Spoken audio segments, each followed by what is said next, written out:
7 a.m. It is now time for the morning watch.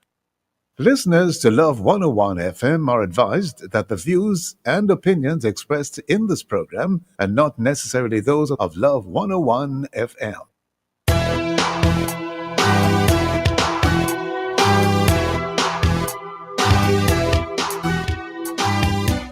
Welcome to the Morning Watch on Love 101 FM.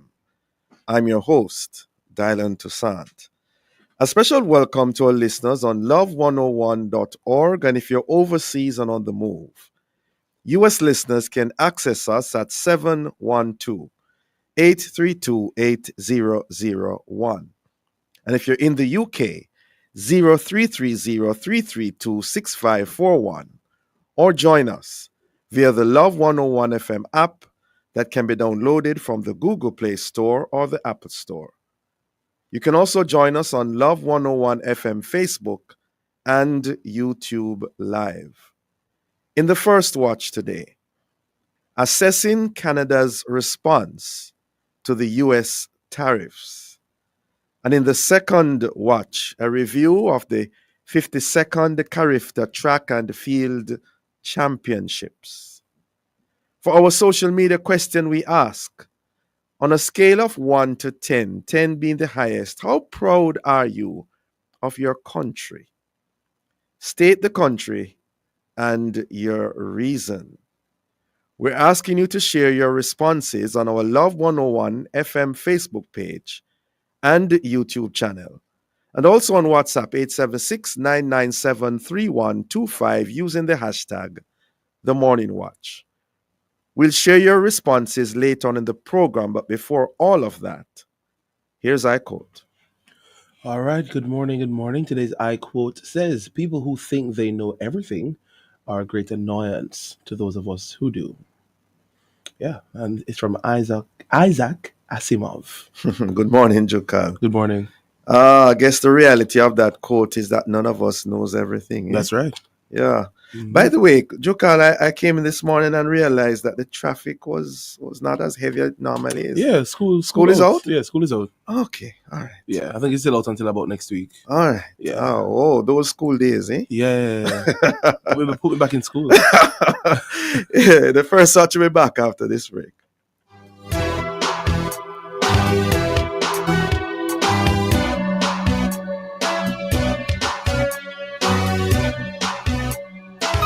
I call you holy. The Welcome Park New Testament Church of God, in association with Donnie McClurkin Ministries and Allow to Shine Ministries under the leadership of Nadine Blair, presents a Pastors Forum and Evening of Worship. The Pastors Forum and Evening of Worship will be held on Thursday, May 1, 5 p.m. for the Pastors Forum, 7 p.m. for the Evening of Worship, featuring Audience of One, the Welcome Park New Testament Church of God worship team, and Pastor Donnie McClurkin.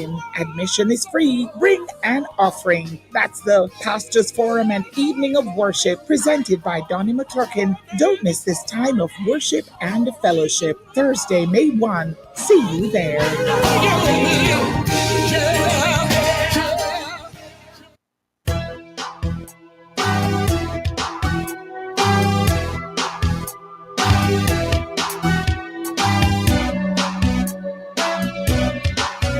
Welcome back to the Morning Watch. Thanks for staying with us. I'm your host, Dylan Toussaint. Now, Canada has taken a very serious approach to the U.S. 25% tariffs imposed on them. One city has begun the process of removing all American flags and sourcing local goods, services, and media offerings to reduce the reliance on U.S. goods. Is it overkill, national pride, or plain old revenge? Well, to answer such questions, we have online Danae Peart, a Canadian citizen. She is the executive director of Emory Killesdale Nurse Practitioner-led Clinic and the former CEO of Vibe 105 FM and VX3 Exchange host on Vibe 105 FM. Good morning to you, Danae Peart. Good morning, Dr. Toussaint. Are you hearing me well? I'm hearing you. And I think we also have online Jonathan Bagan, attorney at law in Trinidad and Tobago. He's also an author. Good morning to you, Jonathan Bagan. Good morning, everybody. Thanks for having me. Great. Good to have you with us. Now, I begin with you, uh, Denny Peart. You are a citizen of Canada. What more can you tell us about Canada's response so far to the recent increase in U.S. tariffs?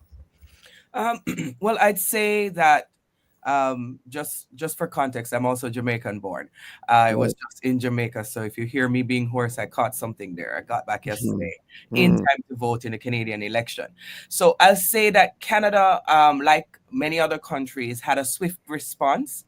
Matching the 25% for 25%. And for context as well, Canada and the US are very close trading partners. Not only are we border neighbors, but we're Mhm. close trading partners for years. And so to apply 25% tariffs on us, which is something that was tried before, we had to respond. It's not a question of if, it was when. And so things that we responded with are some things that might harm Canadians in the long run, but some things that we can fight through. So products that we can find alternatives for in Canada, they have been applied 25% tariffs. But then also products that are actively used in different industries are also impacted. So there's a 25% tariff on steel. There's a 25% tariff on goods and services that are usually going cross border multiple times. What is interesting to note is that Canada did not apply the tariffs to Mexican products that go across the border. And that was because the three countries actually had an agreement. The three Mhm. countries had a trade agreement that allowed for multiple goods to be passing cross borders and allowed for less tariffs. So, Canada obviously sees this as a betrayal of the relationship and had to respond. Yeah. Wow. Jonathan Bagan, your views on the increase and the response of Canada so far? Well, speaking from the Caribbean, I would say that Canada, being a large economy, has some capacity to respond with tariffs. They can build factories and source goods locally. But of course, in the Caribbean, we import most of our food and our manufactured goods from the United States and other countries. So I would say Canada is doing the right thing in the short term to show Trump that they cannot be bullied. But I'm not sure if the CARICOM nations can follow the example and play hardball. So, okay, so you're basically in agreement with their response so far in total? Yeah, I'm in agreement, but I do believe Trump will, by next year, when the midterm elections come around, back down, pretend the Uh-huh. economy is so great, and concede. Is it an overreaction, you think, Jonathan Bagan? I would say no. Trump is embracing what is called realism in international relations, trying to make friends and cooperate in international institutions is called liberalism. Of course, he hates anything to do with liberalism. So he's embracing real politic and realism, which is trying to maximize your power as much as possible at any cost, which might be the cost of the world economy. But when the midterm elections and of course the next presidential election comes around, the economy has to be stable and he has to behave himself. So I do believe this is a short term fight. Has to behave himself. Then he appeared. What about the pros and the cons when you wait, though? The positives and the negatives. You want to share some of that as you would have thought through these responses? So I'd say this much. Canada right now is going through a patriotic phase that I have not seen as an immigrant here for years. Where, the government has a campaign called Choose Canada. We're Canada Strong and so on. So in terms of positives, the reaction from the average Canadian is positive. Going into supermarkets and choosing, if you go in supermarkets now, people are Mm, choosing Canadian products, and the supermarkets are labeling this is made in Canada, this is produced in Canada, and people are choosing to purchase that way.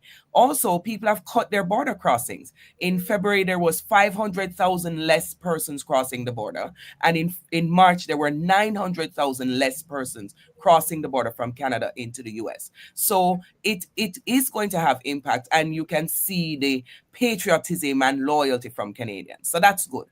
What I don't think people are discussing a lot of is the fallout from tariffs overall. So there's going to be a fallout on all sides of this. Any country that has put up these tariffs, including America, is going to feel it. There are going to be countries that depend on the trade that we do.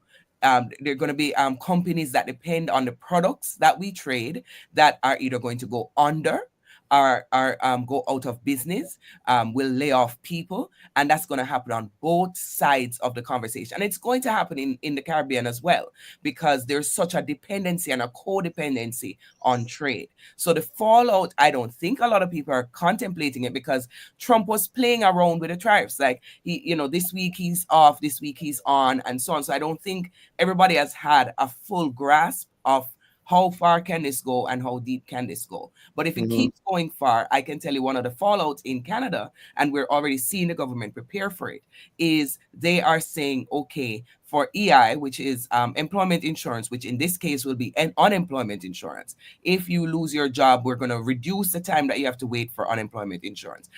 For the months from April to June, we're going to hold back on corporate tax returns, such as GST, or what you guys in Jamaica know as GCT, that kind of stuff, HST. They're going to hold back on remittances from corporate until June. These are things they're putting in place because they're anticipating companies going out of business. They're anticipating companies having challenges meeting payroll and so on. So that is the negative side of it that a lot of people have not really wrapped their head around. How long this goes has an impact on the common man. Jonathan Bargan, your take on that? Pros and the cons of the responses so far from the Canadians? Well, I would agree with Danae that there's going to be a lot of, well, it's mainly cons. There's going to be lots of businesses. The stock market is going to go down, and trade will be reduced in the interim. Investors will be hesitant because every 2 weeks Trump is changing his policy, or at least pulling back his tariff. So an investor who says, okay, I need to invest in a factory and for 5 years and put $2 billion into it, is not going to want to invest. So it will have wide-ranging impacts on Canada and of course the entire world. And as I said in a previous interview here, Trump's plan seems to be, I'm going to blow up the world economy to hurt China, and we have to be realistic about that. And he can't beat China. That's the funny part. Why is it that? You cannot beat China. First of all, America only accounts for 15% of the market that China trades with. And China has been coming back strong in response to these tariffs. They literally don't care, because they know that they have the rest of the world. Most of the products on shelves. I mean, as I said, I was just in Jamaica. I go and I'm looking for souvenirs to take back for my staff. And what did I see? Made in China. The whole world is dependent on products from China. Trump cannot beat China. Not only that, China has 1 billion people. So if you think you're going to isolate them, you're barking up the wrong tree. Okay. All right. Thank you so very much. We are up on our break, and then in the second half of this first watch, we'll dive more into this topic. Soon come back.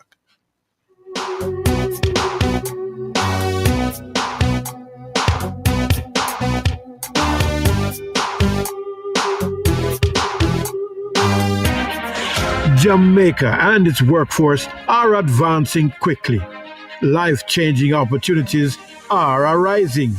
You need training and support. We are the Renewed Heart NSTA Trust, committed to providing new and emerging skills training and opportunities. Come to Heart. We'll help you claim your place in the workforce of the future. Every day, we use our feet to walk, run, and take us to amazing places. But your feet can do something even more amazing. A simple step can change a life. Join Guardian Group's Shine 5K Night Run, formerly the Keep It Alive 5K, and make us try to support the Noel Holmes Hospital, the Bustamante Hospital for Children, and Project Star. Saturday, May 10 in Kingston and Saturday, May 24 in Montego Bay. New name, but same epic vibe. Register today at run2shineja.com or runningeventsja.com and see you at Shine 2025. Mama work hard, for real. She do the most to send me and my brother go school. So, the dream was always to go to university. Well, I fulfilled two dreams with one Jane Bank savings plan, I further my education and I make mama proud. Save so you can make the par, travel par, graduate like a star. Stop wishing you could. With your Jane Bank savings, you absolutely can. Jane Bank will help you find a way.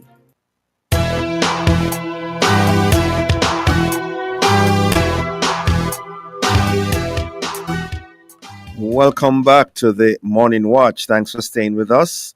I'm your host, Dylan Toussaint. And this is the first watch. We are assessing Canada's response to the U.S. tariffs. And in so doing, we have online Jonathan Baga, an attorney at law in Trinidad and Tobago, and Danae Peart. She's a Canadian citizen, born in Jamaica, and the director of Emory, Killisdale Nurse Practitioner led clinic. All right. In the first watch, we were focusing somewhat on what the Canadians have done and are doing so far. Now we look on the impact perhaps on the Caribbean and the rest of the world. I throw the question first to you, Jonathan Bagan. How will the Canadian response affect positively or negatively the Caribbean and the rest of the world, do you think? Well, that is a complicated question, but as Canada buys less U.S. products, we may see either a drop in the price of some of the U.S. products due to slower demand, but simultaneously we are also facing tariffs. We are also facing a slowing U.S. economy, a slowing world economy. So I would say overall we expect negative economic impacts. I did have a discussion that a friend of mine, so in Trinidad and Tobago, we have a US dollar shortage because our currency is at a peg, and the government, we're running out of oil. So the government takes whatever oil money they make and gives the banks US dollars at 6.8 to 1. And that has, so as we run out of oil, that is hard to maintain. We don't float our currency like Jamaica. But if the US dollar devalues, we may have a little bit more access to US dollars. But so it may be slightly positive in Trinidad's case, or we're not certain yet. But I would say this is a Christian radio station. We have to pray for Trump to come to his senses and not try to blow up the world economy. You mentioned running out of oil. I didn't know that. How bad is it? We've had declining oil and gas output for several years, and there was a recent issue where we had an arrangement under the Biden administration. We got a license to drill some of Venezuela's gas. It's called the Dragon Gas deal, and the license was scrapped recently, and the current prime minister is trying to restart it. So we have enough gas to put gas in our cars and to run our power plants and export some. But our GDP did drop, and we there's a talk in Trinidad to move more to tourism like Jamaica and agriculture. But Trinidadians haven't done agriculture on a mass scale since the 60s or 50s, so it's a hard move. Interesting. Then it appeared the impact on the Caribbean and the rest of the world with the responses so far of the Canadians. So I would say there's a positive to look for.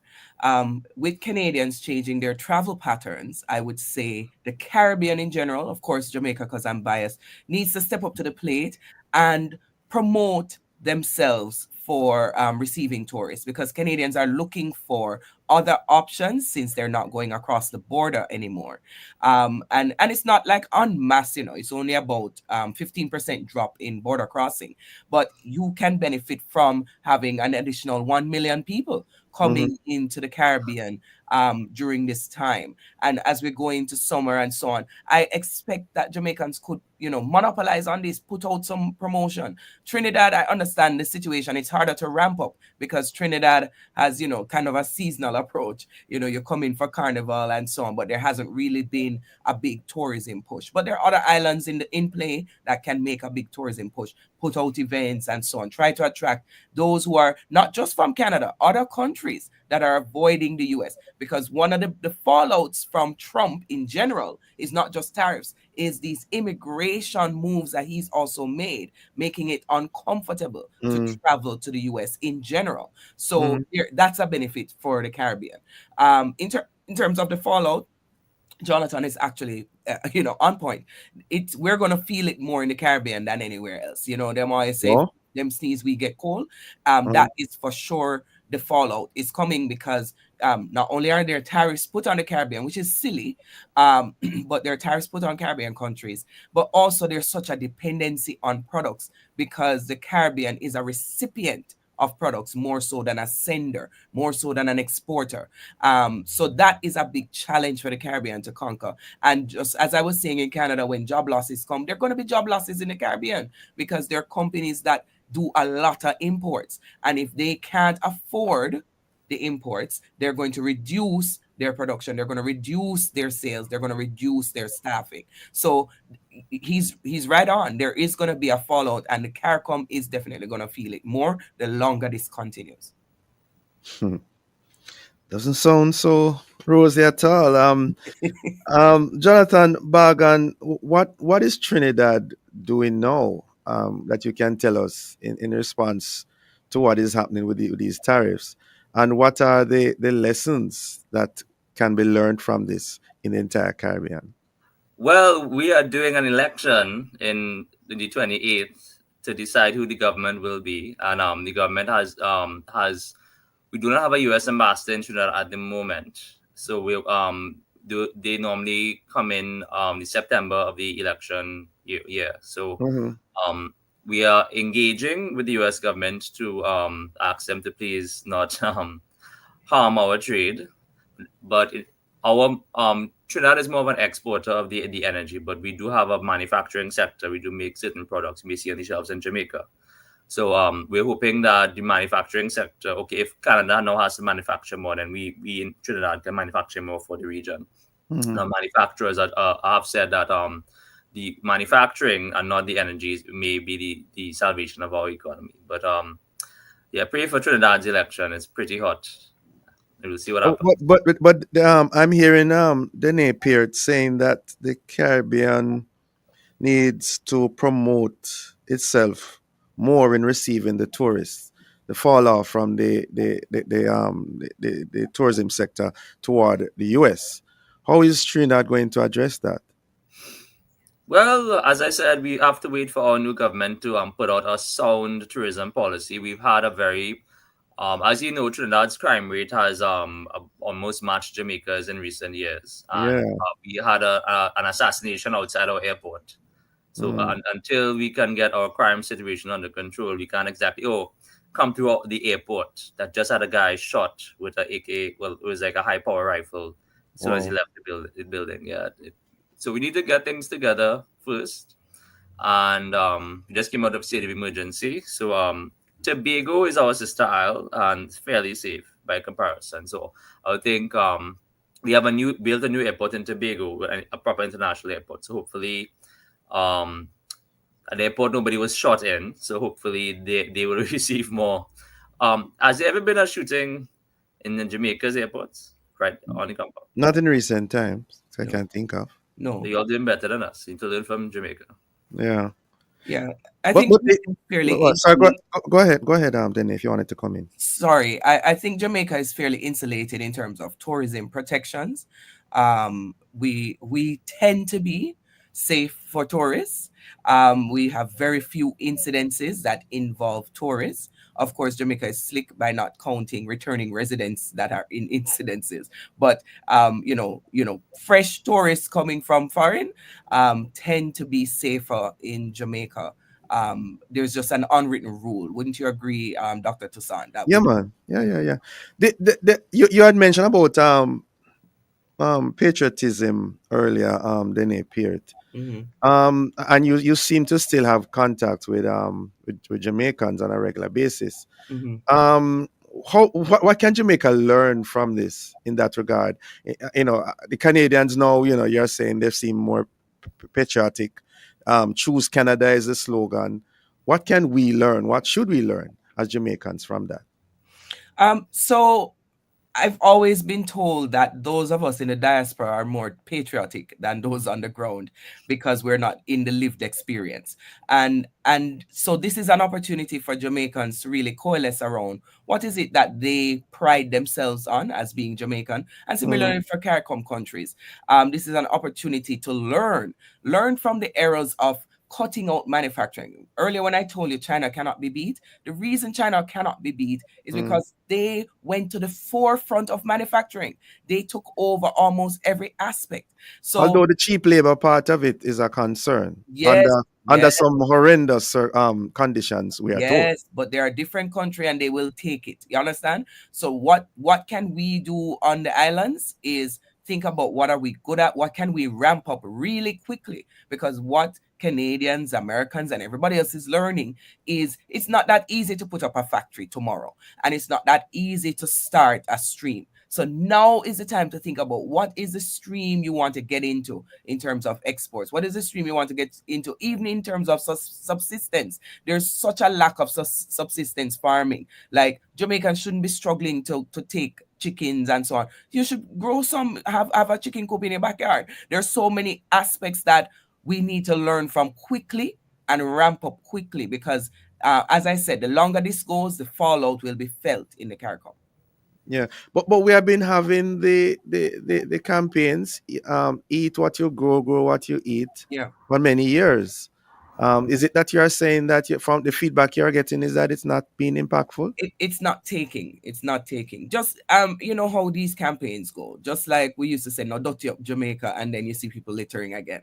It's it's constant working on people for them to see their benefit, right? You have to see the benefit of this, and you have to see quickly for people to be sustained, right? In doing Mm, this work. yeah. I suspect you might have the final word, Jonathan Bargan. Generally speaking, what can we learn? Should we learn from all that is taking place with the tariffs? What do we need to do more as a Caribbean? Well, I would agree with the last point that we need to grow what we eat in every island in the Caribbean because things are this bad because Trump is getting ready to fight a war with China or prevent one by crashing the economy. So I think if it has to come down to going into asking every pastor to preach on the Book of Revelation and say the part where there's going to be famine, you need to have your own chicken. There's going to be a famine. And if it doesn't even have to be a nuclear war. If the Panama Canal and a few shipping lanes are shut down for a month, we are going to have a famine in the Caribbean. So we need to be. I would say the campaigns don't work because government campaigns actually most of them are annoying. It's like a billboard and a slogan. It needs to Mm, be an entire culture shift. So I think the church has a role to play. Like the Bible clearly says, "Hey, there's going to be a famine in the end times. That we are here." So um, everybody should religiously have their chickens and their cassava and their trees planted. It's gonna mm. come. It's sounding like doom and gloom, though. I mean, are there not some rays of hope that we can look at going forward? Could all of this be work out in the end, the way Trump is seeing it? So quickly I would say, as we can see, he's not necessarily making decisions from an overly strategic lens for the economy. He's making decisions from a strategic lens for him. So as soon as it is not beneficial to him and his friends, he will likely stop. As soon as Jonathan says the elections come around, he will likely pull back. But what we're also noticing is he's pulling Wait, back. I'm so sorry, Dene, we have to pull back right now because we're totally out of time. No problem. I want to thank you both for joining us. Have a safe and productive day, ladies and gentlemen. Take care. Thank you. Great. Listeners, the Morning Watch will return in just a moment.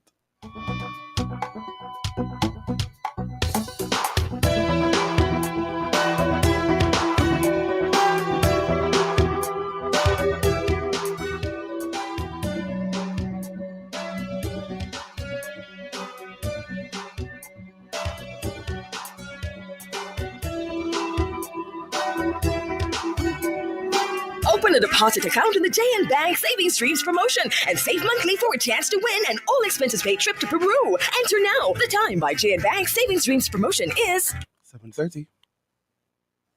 When you say Fosrich, you say electrical, SWA cables, conduits, transformers, and breakers. When you say Fosrich, you say lighting, chandeliers, and more. When you say Fosrich, you say LEDs and solar water heaters. Fosrich is electrical, lighting, solar, and LEDs. Visit us today, Kingston, Manival, and Montego Bay. Fosrich.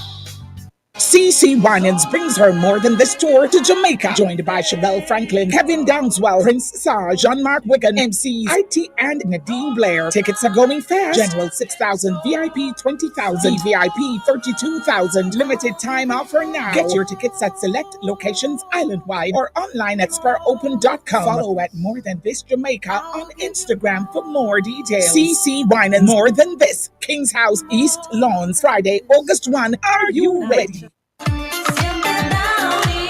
Don't let freshness ditch you when you need it the most. Wash your clothes with Downy Softener to keep dazzling everyone around you from day to night. Try Downy Softener now.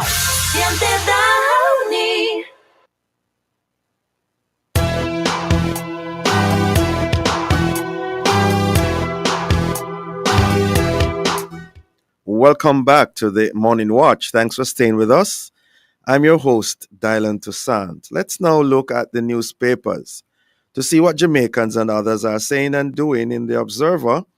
Speak up, don't tear down. Commissioner Blake urges rights groups to avoid vilification of police. Also, Kennedy wins Austin Celia Award as Jamaica top Carifta medal table. In the Gleaner, historic surgery. Andrews Memorial conducts first lumbar disc replacement in English-speaking Caribbean. In Loop News, teachers sound alarm over growing student unpreparedness in Jamaican schools.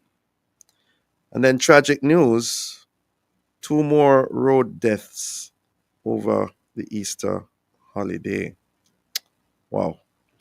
Those are some of the major stories in our newspapers. Coming up next, we'll share some of the feedback from our social media question. On a scale of 1 to 10, 10 being the highest, how proud are you of your country? State the country and your reason. We're asking you to leave a comment on our Facebook page and YouTube channel, Love 101 FM Jamaica, or WhatsApp 876 997 3125. We'll be right back.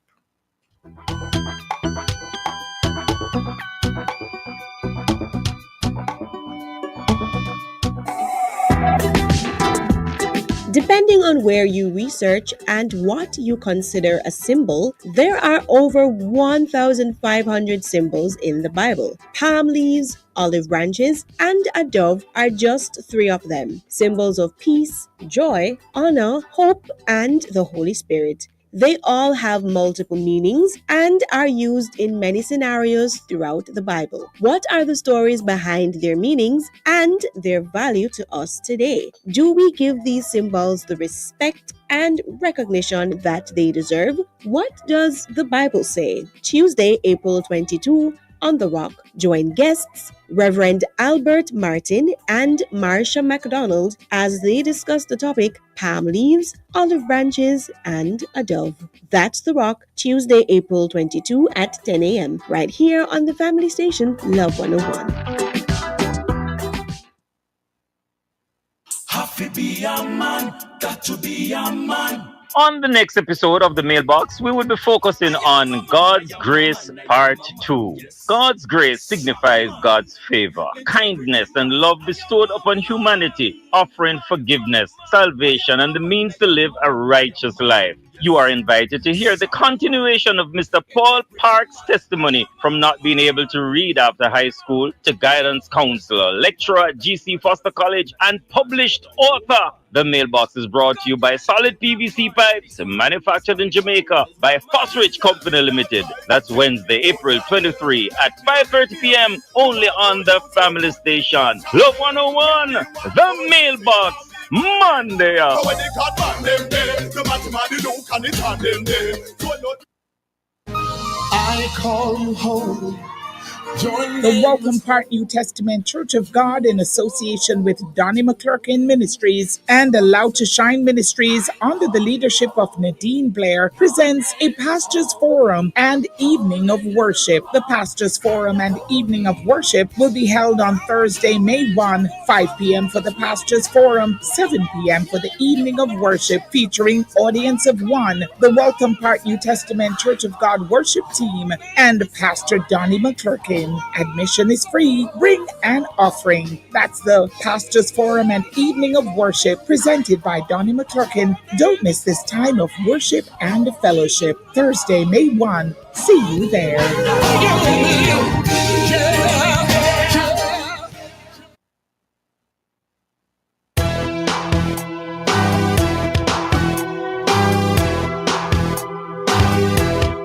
Welcome back to the Morning Watch. Thanks for staying with us. I'm your host, Dylan Toussaint. Let's now join Jukal for a look at how our Facebook, YouTube, and WhatsApp friends answered today's question on a scale of 1 to 10. 10 being the highest. How proud are you of your country? State the country and your reason. Jukal. All right, so Edna from Montego Bay sent a voice note. She just sent it in. But before that, let's go to Cherry. 10 out of 10. I'm very proud to be a Jamaican, and I thank God I'm Jamaican. There are things I may not like within the country or agree with, some things that are happening, but the reality is that is in every country that you were born in. There's so much value in and about this country. I love my country in spite of. Edna sent a voice note. Let's hear from her. Morning, Wash. Good morning, Love 101 listeners and staff. My country is definitely Jamaica, 10 out of 10. Reason, he's my born land. This country is a paradise, whether we want to realize that or not. It's a paradise. We're not perfect, but it's my country and I love it. Love it. All right, and those are the responses that we have so far. All right, remind me, how much did Cherry give? Did she give a score? 10, 10, 10, 10, 10. 10 as well? Yeah, Auntie Pam said 10 as well. Okay, all right. Big up Jamaica, 10 out of 10. All right. As we segue to the second watch from last Saturday to yesterday, Trinidad and Tobago once again hosted the 52nd Carifta Athletics Games, bringing together the region's best young athletes in track and field. So, how was it for them? How was it for the spectators and the countries they represented? Well, to discuss this, we have joining us Olive McNaughton, Director of Jamaica Sports 876. And actually, Olive, I'm told, was in Trinidad for the track championships. And Dwayne Richards, sports commentator and CEO of Yardi Sports. Good morning to you both. Good morning. I'm still in Trinidad. Greetings from beautiful Trinidad. I don't hear no accent though, Olive. No. Jamaica accent. We're not going anywhere, man. 100% Jamaican. All right, okay. Good morning to your listeners too. Yes. And we hope to be rejoined by Dwayne Richards in short order. All right, Olive McNaughton, who is still in Trinidad. I want you to imagine, and I guess it is really so, that there are persons listening who perhaps don't know much about the Carifta games or may have forgotten. What really is the championship all about, and why is it such an important event? Well, as you said, it's a 52nd Carifta Games. Mm-hmm. It was started years ago to foster integration of sports between the CARICOM at the time. Remember CARICOM? Carifta? This is one of the things that was part of the integration of CARICOM countries in the region. And it was mainly English-speaking Caribbean. That this year we have people like Haiti and Martinique, some other countries, no Cuba, But it is a point where Jamaica and several of the Caribbean countries, as you know, Jamaica dominated over the years. But this year, Tucson and listeners, it was a very interesting character. The Trinidadian supporters came out. Grenada, Bahamas, Barbados. It was just a joy to be in the stand to see the countries, the drums, the beat, the noise, the support. These guys came out to support. Unfortunately, the country that was supported the least is, I would say, is Jamaica. What? But yes, we didn't have a Jamaica supporters group, you know, but it was the Trinidadians was out support the flags. They have a Trinidad supporters group, but the competition was great. I've been to a few Cariftas, and I'm telling you, this was the most competitive Carifta. It is great to see and I think this is part of the integration with, you know, several of the schools, countries have persons in Jamaica competing for the Calabars, the KCs, the Jagos, all of those schools. But the competition was absolutely very good. Jamaica, of course, topped the medal count with 78 medals. Bahamas was at one point just 3 medals in terms of gold medals.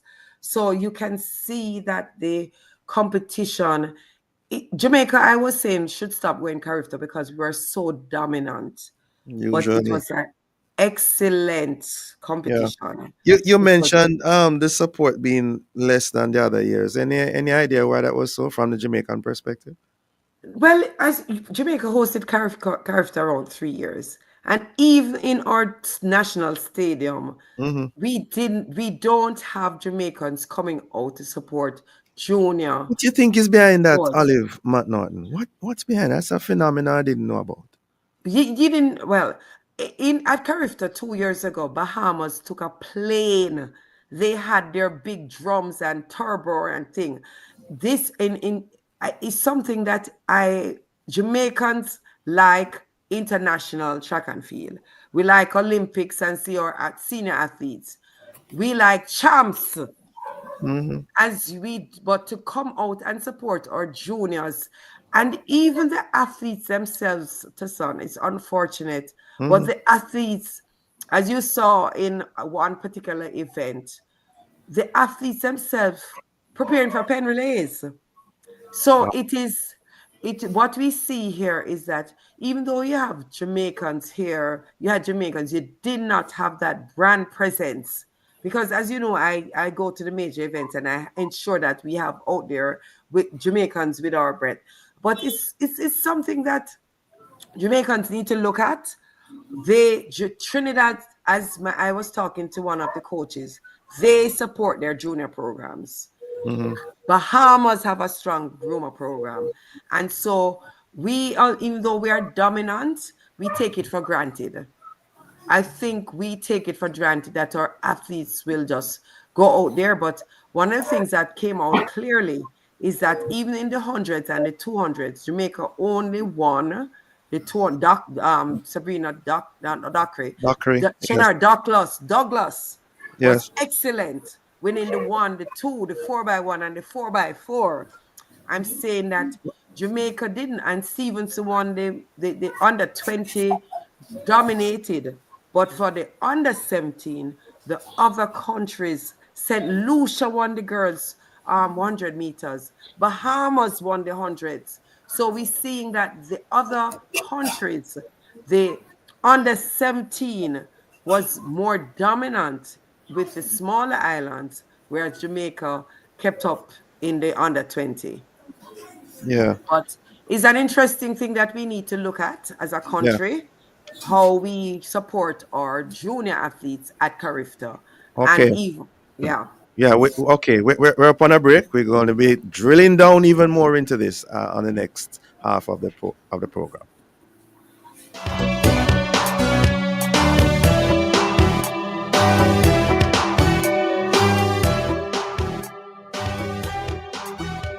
Elevate every moment naturally with Chaland Wines, the exquisite non-alcohol sparkling wines from France. Chaland non-alcohol wines deliver elegance in every sip. Perfect for toasting at any gathering. Everyone can join in, from grown-ups to the little ones. With a range of flavors, Chaland Wines add a touch of style to every occasion. Find them at all leading supermarkets and wholesales island-wide. Pop the cork on a natural kind of celebration. Chaland Wines, distributed by Harbor Wines and Spirits, a division of Grace Kennedy Limited.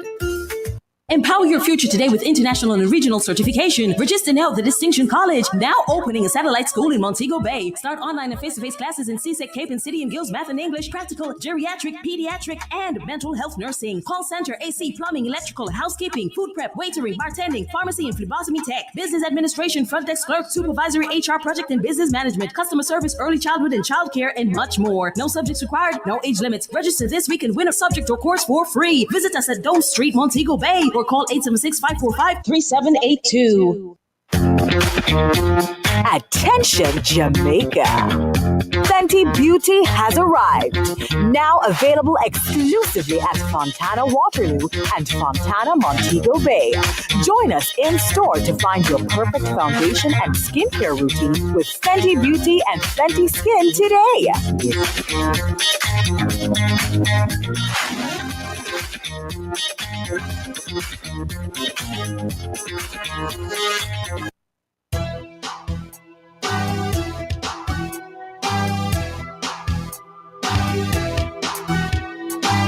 Welcome back to the Morning Watch. Thanks for staying with us. I'm your host, Dylan Toussaint, and this is the second watch. We are reviewing the 52nd Carifta Track and Field Championships. In so doing, we now have online fully Dwayne Richards, sports commentator and CEO of Yardy Sports, and Olive McNaughton, Director of Jamaica Sports 876. Welcome to you as well, Dwayne Richards. Good morning, Dylan, and good morning, Olive. How are you doing? Good morning, sir. I'm good. Greetings from Trinidad. You're not in Trinidad, Dwayne? No, I'm not. I'm here on local soil. You're here in Jamrock. All right. What are your thoughts on the recently held Carifta Games? I thought it was a good showing. I thought, from my perspective, what I saw, that Trinidad were good hosts, and we saw a lot of athletes from across the Caribbean doing pretty well for themselves. A number of them who represent high schools here in Jamaica went to represent their country. They would have benefited from being at champs, and they went and did well for themselves and for their country. So it continues to show that champs continues to have a big impact on the region from that perspective, where athletes from all over the Caribbean come here, hone their skills, and then they go on to represent their country. So it shows that we are the leaders in track and field in the region in more ways than one. Yeah. When you're not on air a while ago, Dwayne Richards, I think I recall Olive McNaughton lamenting, in essence, that the support, visible support from the Jamaicans was not there as she would have liked. And even when it's held in Jamaica, it's the same thing. Your take on that? Why do you think that is so? Well, the last time it was held here, I thought we had pretty good support for the athletes. Yardy, you remember when to fill the hold on there, Olive. Let him finish and then he respond. All right. Yes, Dwayne, go ahead. Rifta isn't going to fill the stadium as much as Champs is, because we have to understand that people go to Champs because of a very personal attachment, either to their schools or to the athletes who are representing, whether it's the auntie, the uncle, the cousin, supporting the athletes who are there on the track. So you're always going to have that big support for Champs, but it will not go all the way down to the other meets, because people do not have that vested interest as much in the others. But that being said, I think we got a fairly good turnout the last time it was held here, and we have to set reasonable expectations. Carifta will not have the same kind of support, because we just don't see it in the same way, in the same light. Why is that? I'm getting from her that the other countries that playing lower persons. Because our premium event is Champs. That's what it is. the reality is our premium event is champs. Carifta is anecdotal compared to Oh, champs. And okay. and even though we go to Carifta in other territories and we dominate and we beat them up, and we are proud of that. The fact is, for the other countries in the region, they don't have a champs. Carifta is Cardiff what is it a big is deal for for them. them. So yeah, Oh, so they okay. pitch everything into that basket and they go after it as hard as they can, and they get to compete against us because that's what it is. It's them competing against us. All of them are competing against us because we always win. We've been winning since the 70s. So that is something that they're focused on. They want to compete against us. When they look at the international events, Jamaica does well against the heavy hitters. So we are the ones that they compare themselves to. So for them, Interesting. it's a massive thing, but we don't pay the same attention to it.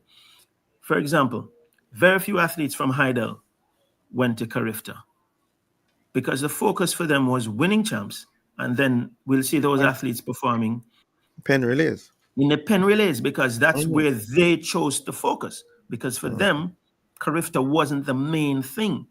And that is the reality of the situation. We would like it to be different, but the reality is that different schools have different objectives.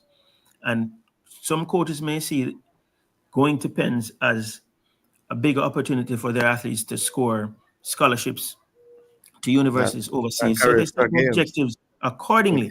Okay. Mm. Okay. Olive McNaughton, I gather you wanted to come in. You still do? What I was saying to Yardi is that in Carifta 2 years ago when Jamaica hosted, it was the KC band. After we saw Bahamas with their drums and thing, it was the principal from KC who got out their band to Uh, come and at least make we represent have to Jamaica.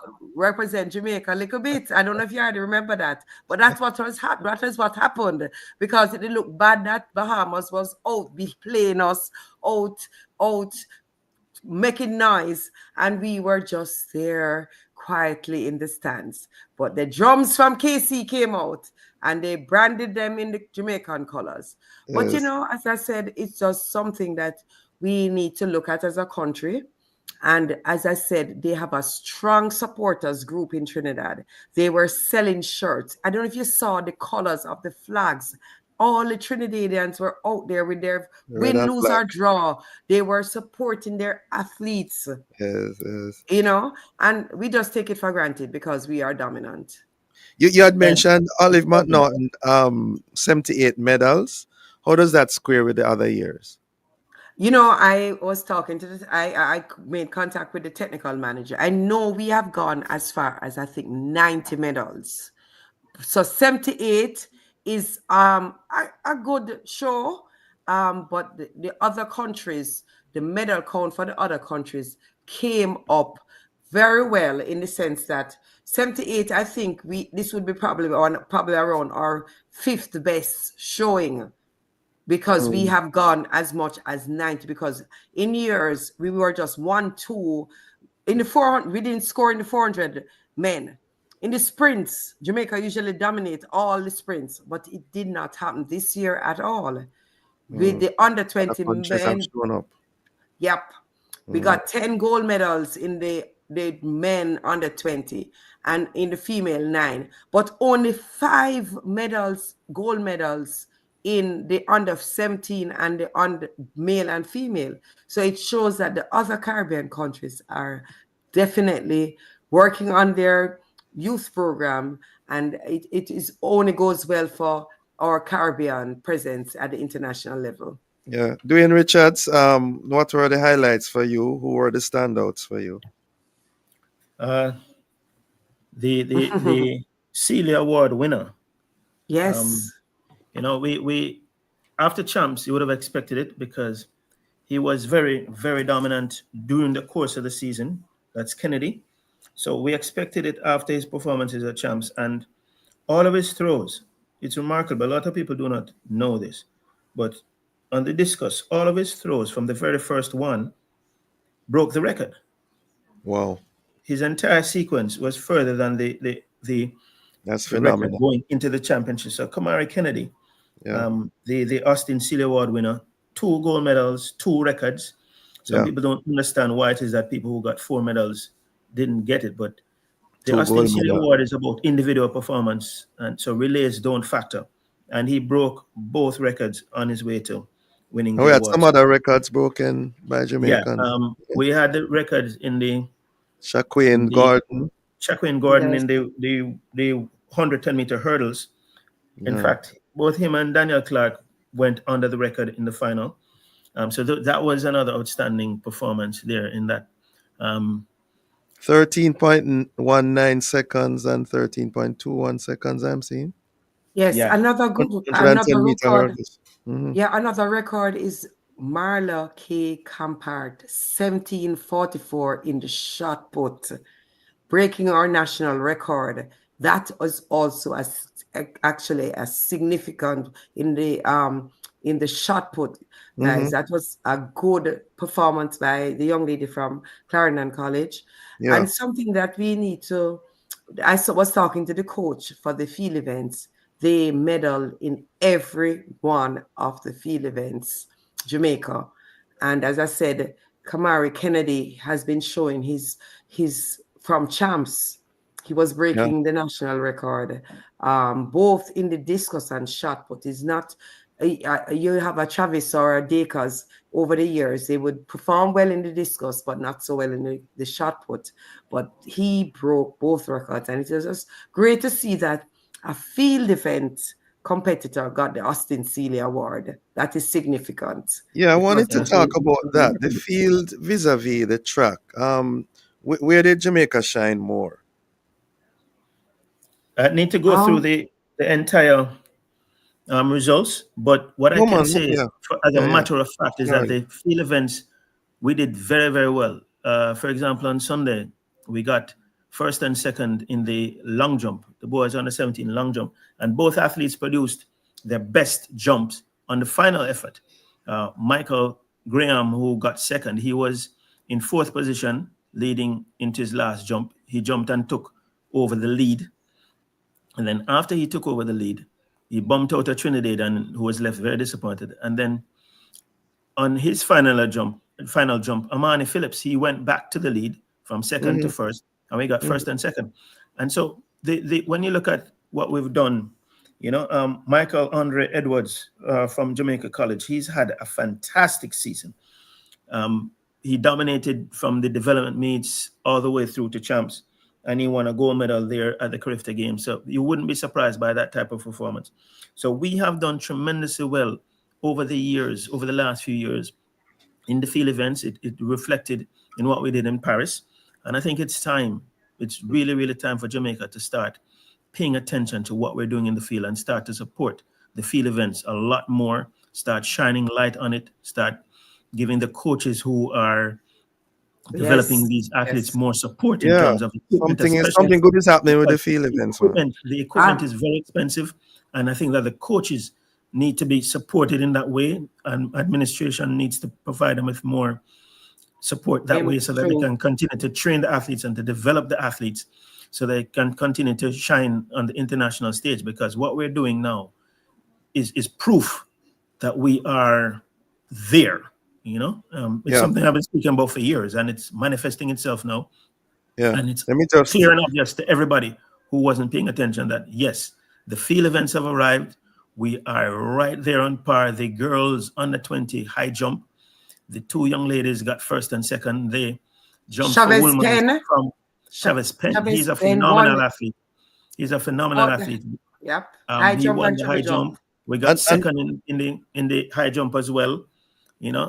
So we need to really pay attention to the field in Jamaica. We need to give the support there. Yes. We need to support our field events meets a lot more, and just recognize that it's track and field, and we are there on par now. It's not just about the 100-meter and the 200-meter. Our field events have risen to the level where they must now be given some amount of attention. Okay, I wanted to get back at Oliver Norton, but we are totally out of time. I want to thank you both for joining us, and safe flight back, Olive. I'm happy to be. I'm just glad that I got in so late. Safe flight back, Olive, and thanks for representing us as I'm usual. heading to Penn Relays. Oh, Heading to Penn. okay. Safe, Like a lot safe, of other safe schools. flight. Yeah, a lot of other schools are doing the same. Yeah, man. All right. Thank you very much. Thank you, Thank you very listeners, much for being with us. Join us again tomorrow as we continue to set the stage for a discussion of topical and controversial issues. For information, we'll get copies of this program. Call the production department at 876-968-9596-7. This has been the Morning Watch. Thanks to our producer, Kathy Gale, and our guest. I'm Dylan Toussaint, returning you to Love in the Morning with Jokal Daya.